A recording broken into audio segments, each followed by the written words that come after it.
Namibia के खिलाफ match के लिए टीम मैनेजमेंट ने अपने सर जोड़ लिए हैं और सीनियर प्लेयर्स को नमीबिया के खिलाफ ड्रॉप किए जाने का कवी इम्कान है। जराये के मुताबिक शाहीन अफरीदी की जगह सलमान मिर्जा जबकि बाबर आजम की जगह फ़खर जमान ले सकते हैं।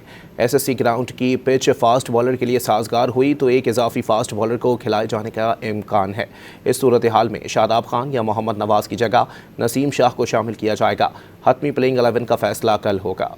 नमीबिया के खिलाफ मैच के लिए टीम मैनेजमेंट ने अपने सर जोड़ लिए हैं और सीनियर प्लेयर्स को नमीबिया के खिलाफ ड्रॉप किए जाने का कवी इम्कान है। जराये के मुताबिक शाहीन अफरीदी की जगह सलमान मिर्जा जबकि बाबर आजम की जगह फ़खर जमान ले सकते हैं।